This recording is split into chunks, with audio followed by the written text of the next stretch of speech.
What's going on, guys? Local Angel here, and a couple of days ago, as of recording this, I hit 500 subscribers, and that is insane. Thank you guys so very much. On that same day, I posted a poll for you guys to vote on which of the two options you would like me to post a video breaking down on how I made the visuals for it: the Disciple Alliance Volume 7 Fan-Remixes or the Virtual Riot Fan-Remix compilation. And as you can see here, it's not even October 1st yet, and Disciple Alliance Volume 7 is already winning by a pretty huge margin. And this is with 73 votes. Thank you, by the way. This is a lot of votes in, what, 3 days? So I'd figure I'd just not wait and start the recording now. But I highly doubt that this poll result is going to change anytime soon. So I'm just going to give you guys what you want: the breakdown of how I did the visuals for Disciple Alliance Volume 7 Fan-Remixes. Two things before we start though. One, I am so sorry about this watermark here. It's gonna be bothering you throughout this entire video. I'm sorry about that. And two, I've been sick like this whole week. I'm a little better now, but that's why my voice sounds kind of weird and stuffy. So sorry about that. But anyways, let's get right into the breakdown.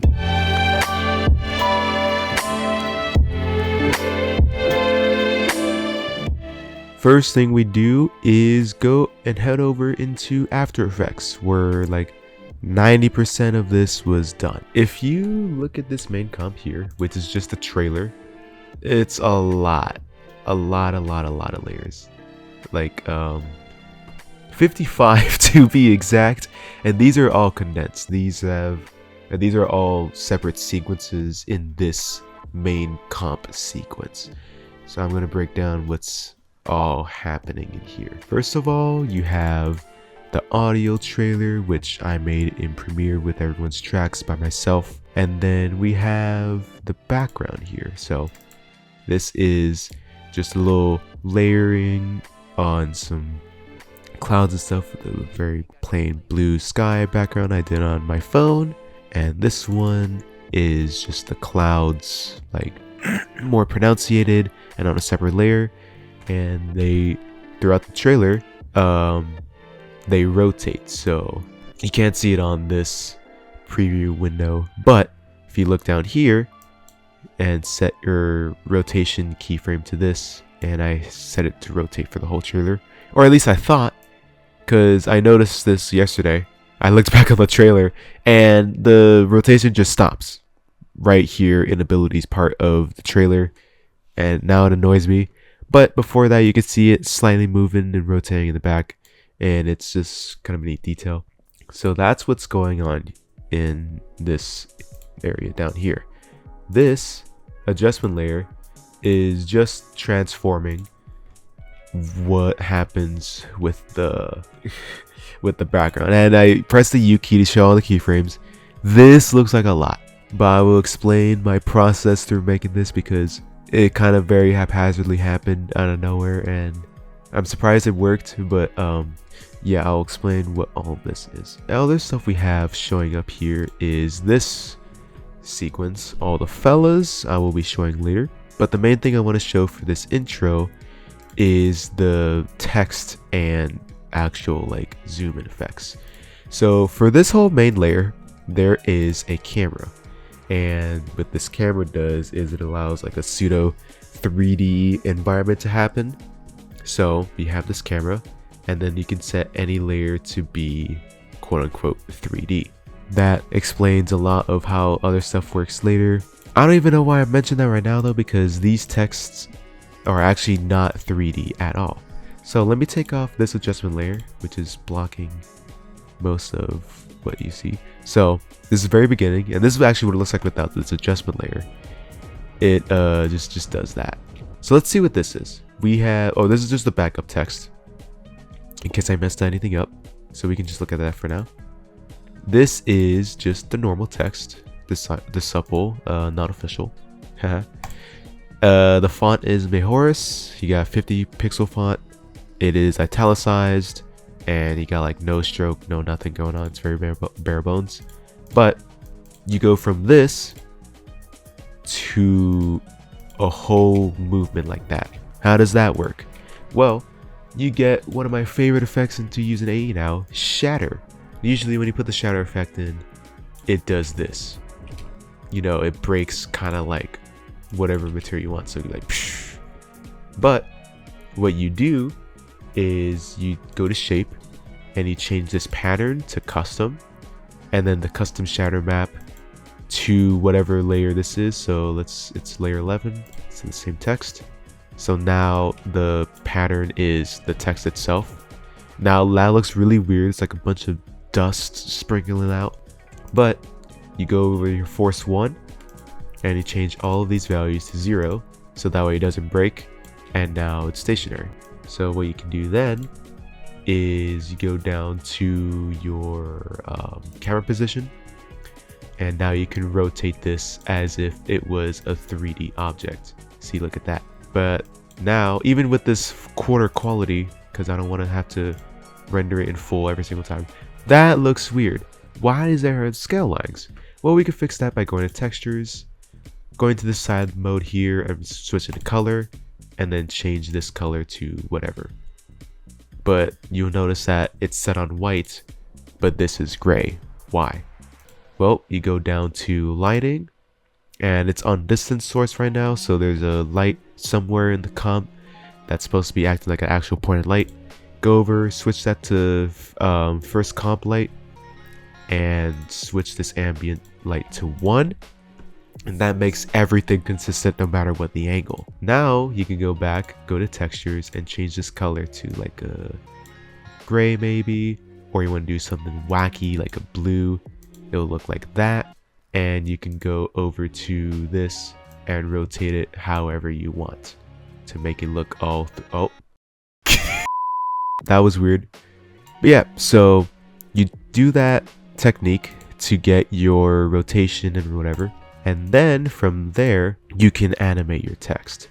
So what I did was, with these keyframes here, I had the rotation start here, which is your, I guess, sort of this rotation, as you can see here with the very low quality preview render. And then the Y rotation, it's a little subtle, but throughout this text appearance, it's swaying from left to right. So as you can see here, I'm gonna be more drastic. It's swaying from this direction to this direction, but like 10 and -10. You have this X rotation. Come over here to a good stopping point.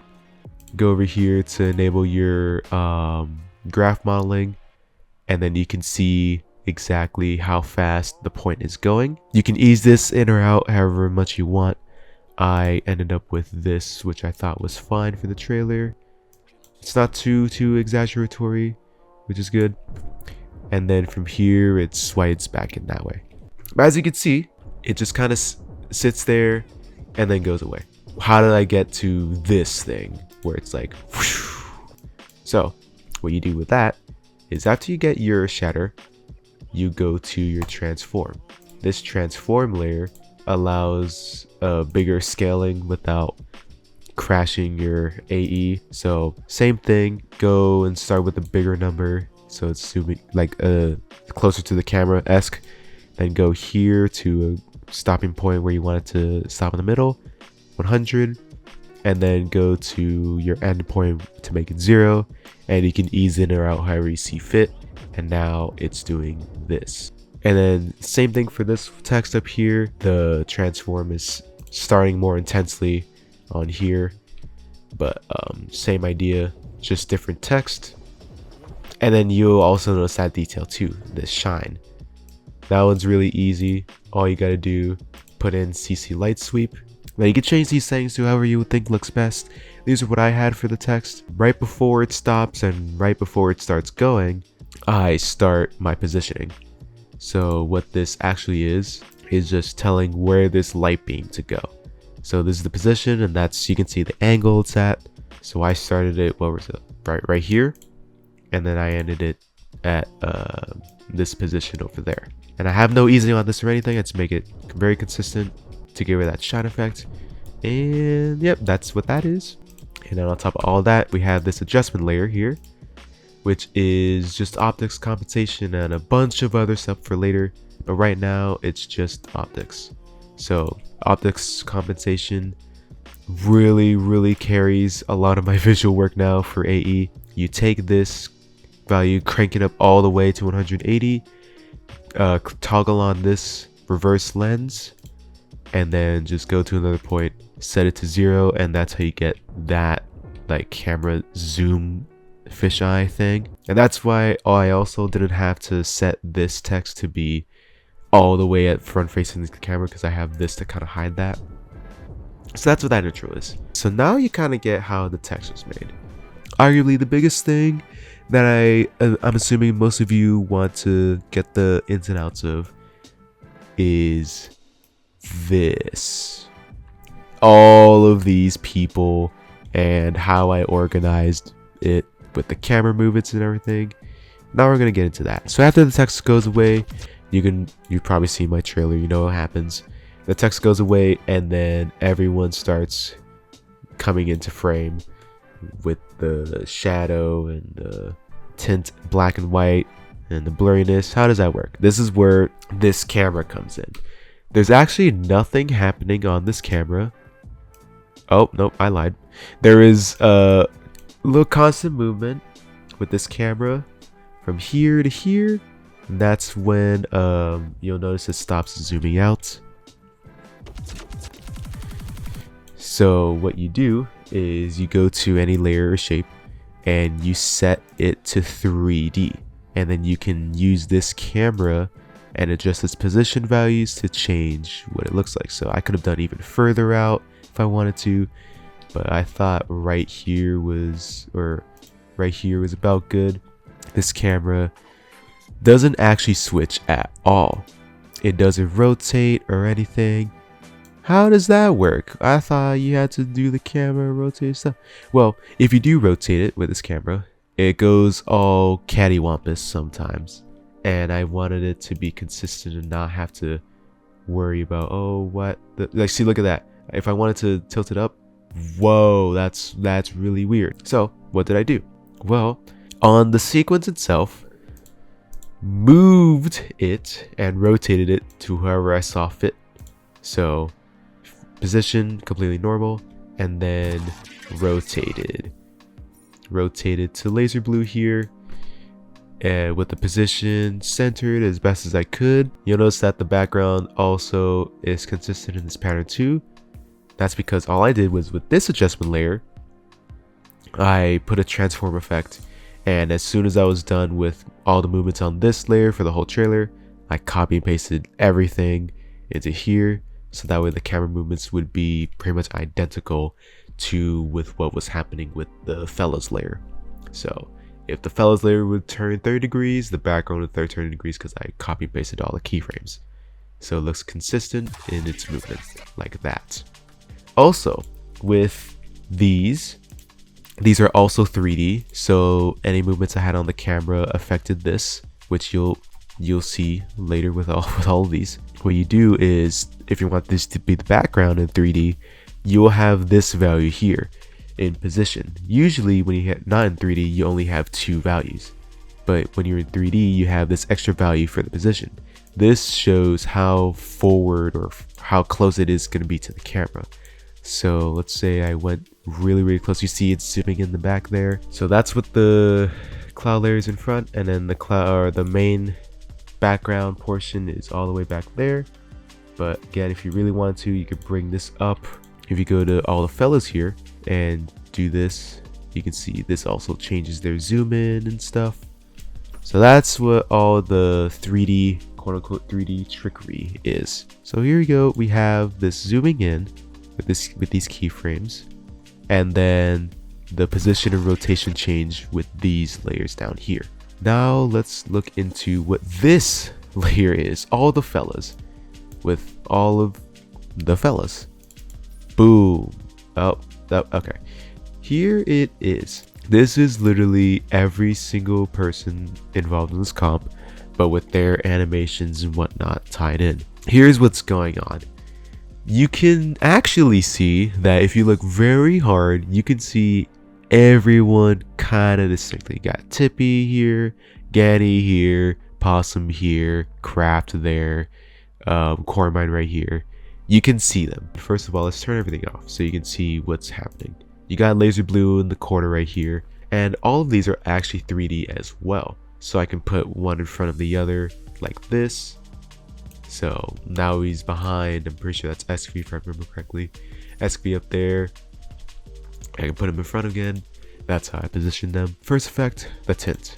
This makes it like really hard to see who it is, but if you zoom in, you can see that's laser blue. But with this, I set both of these values to black and 97%. If you do 100%, it's just literally pitch black. You're not even able to see who that is, just a little silhouette. So I thought 97% was good enough. Then I add a radial shadow to add something behind it, so it's actually kind of hard to see without with the tint on and with this on. That's why I have this this white solid to kind of see the shadow stuff and if it looked good or not. So that's what the shadow's doing. And then to make it more obscure on who's who, I added a Gaussian blur on top of the final finish. So now you can barely tell that that's laser blue. There's still a little bit of color in it, but you know, the Gaussian blur is pretty strong. So when it comes time for laser blue to reveal himself, you get your keyframes for your tints and your blur, and then set them to 0 so it gets a nice low reveal. If AE could load that, that'd be amazing. Yeah, you get the picture, you get the point. So that's what that is. And then once his section is over, his blurriness sets back in, but not the tint, because he's been revealed. You know who he is now, you know he's involved, and there you go. He just stays like that until the last visual at the end. Okay, so that's how the reveals work for every single one. How did I get the head to tilt and swivel back and forth like that? How is that working? Let's hop back into the pre-comp for this, because I'll explain why I had to pre-comp this. There's laser blue, yay. The reason why I had to pre-comp this is because I have two layers going on here. We have the arm, the hand on one layer, and just everything else over here. You can see the arm is cut off right here. But that's because once you put this on, I didn't really need to finish that area, so that's why it's cut off. I drew him on my phone and exported this separately and exported this separately so I can have them as layers in AE here. What you do is you go over here on whatever layer, so let's just look at the base layer for now. You go up here and you click on this puppet position tool, and now you can set your anchor points. So let's just right here, you can set one right there if you wanted to, and then you go into here, effects, and you'll notice that this is here, puppet, and you don't have to really worry about all of this. Go to mesh 1. Most of the time you will only have one mesh, but if it detects that you have separate objects in the same image, like rocks 1, 2, 3 here, and you set a pin to here, here, and here, whatever, it'll give you different meshes. Just make sure you keep track of what mesh is what. But for this, there's only one whole subject, so there's only one mesh. Go to mesh 1 and then go to deform, and you see all the pins I had here. The one I had for the head was puppet pin 1. Everything else I put in place so that way it wouldn't look all weird when it was swiveling. So let's see what that would look like. If I only had pin 1, look at it, the whole thing's gone. Or maybe if I only had pin 1 and 2, it would still look kind of weird. So the more pins you put on other areas, the more like controlling it will be to one area you want to maneuver. You would then, if you want to have this just like rotation stuff, set your pin type from position to bend. If you want to do position stuff, obviously set to position. If you're looking for some weird stuff, I guess do advanced. And now that you have it on bend, you can go down here into keyframes, or if you do expressions, I guess, and keyframe in, oh, I want 6 degrees to the left, 6 degrees to the right, and swivel back and forth. Go and click this graph, come in here and select all of your points and just do automatic easing down here so it can get this nice ease in and out, and it's not super sudden and jarring. And that's what the head tilt is. And you can see like I can really crack his neck if I wanted to, but that looks weird. So I didn't go too heavy on the head swivel, just a little something. That looks nice. Now we put on the arm right on top. Same thing for this one. With the puppet tool, I have what 1, 2, 3, 4, 5 points to make sure that it doesn't go all weird. But with this one, I actually use only one. I thought I used 2. Yeah, that's fine. I only manipulate 1 pin, and that's the hand part here. Again, I wanted rotation, so I set it to bend, and then put it 8 and 2, 8 and 2 to whatever I thought looked good. And you can see you can place your key points in whatever places you want to affect your speed and how it looks. So with this, I set the part where it's leaning from left to right to be more slow, but then once it got down to his chin, it would raise back up more quickly. And then you get all your key points, go in here and make sure you ease them all so it's not super jarring and sudden. And now when you put it together, you get this. Wow, super duper cool, right? Look at that. So that's what this whole comp is. And then you just put that in this comp. It takes everything in here and then you do your tint, shadow, blur, and that's how you get this. So that's how I pretty much did every single person for this comp. You just, if there is multiple layers, I would go and pre-comp them, animate the layers separately, and then put them in here, position them, and do the tint process and all over again. So I'm not going to show you each and every one, but I just thought I would show at least one to show an example, and laser blue seemed pretty good for that.